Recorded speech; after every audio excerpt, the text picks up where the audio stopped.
రాయలసీమ ద్రోహులు కొందరు తాము చేసిన పాపాలను కప్పిపుచ్చుకునేందుకు బురద జల్లుతున్నారని వైసీపీ ప్రధాన కార్యదర్శి గడికోట శ్రీకాంత్ రెడ్డి విమర్శించారు. కడప వైసీపీ కార్యాలయంలో గడికోట శ్రీకాంత్ రెడ్డి, జిల్లా పార్టీ అధ్యక్షుడు రవీంద్రనాథ్ రెడ్డి, మాజీ డిప్యూటీ సీఎం అంజద్ బాషా రాయలసీమ ప్రాజెక్టులపై మాట్లాడారు.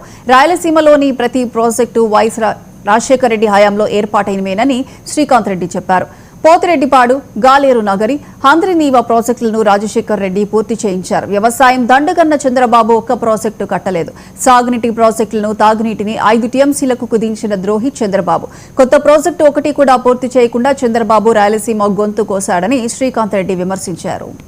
నగిరి చేపట్టిన ఈ ప్రాంతం కరువుతో ఎడారిగా కొంతమంది రాయలసీమ ద్రోహులు అవగాహన లేకుండా మాట్లాడుతూ వాళ్ళు చేస్తున్నటువంటి పాపాలను మైమర్పించడానికి ఇతరుల పైన నిందలేస్తూ జగన్మోహన్ రెడ్డి గారు గాని రాజశేఖర రెడ్డి గారు గాని ఏమీ చేయలేదంట, వీళ్ళంతా ఈ ప్రాంతానికి ఏదో ఇరగదీస్తున్నామని చెప్పి మాట్లాడుతూ ఈ ప్రాంతానికి తీరని ద్రోహం చేస్తున్న వాళ్ళు మాట్లాడుతున్నారు పదే పదే.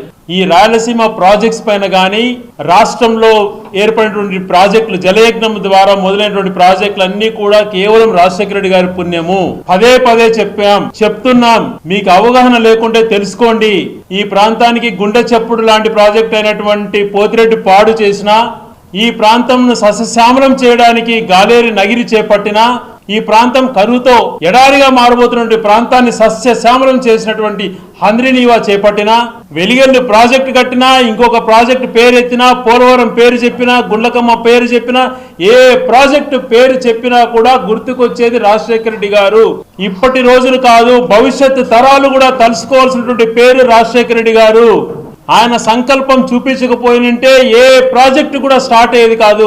స్వయాన ఇప్పుడున్నటువంటి ముఖ్యమంత్రి గారు ఒక పుస్తకం రాస్తూ వ్యవసాయం దండగా ప్రాజెక్టులు ఏమైనా చేపట్టబోతారా, అది గుర్తుబండగా మారుతాయి అని మాట్లాడే వ్యక్తి ఈ రోజు తన యొక్క అనుచరుల చేత ఇష్టానుసారం మాట్లాడిస్తున్నాడు.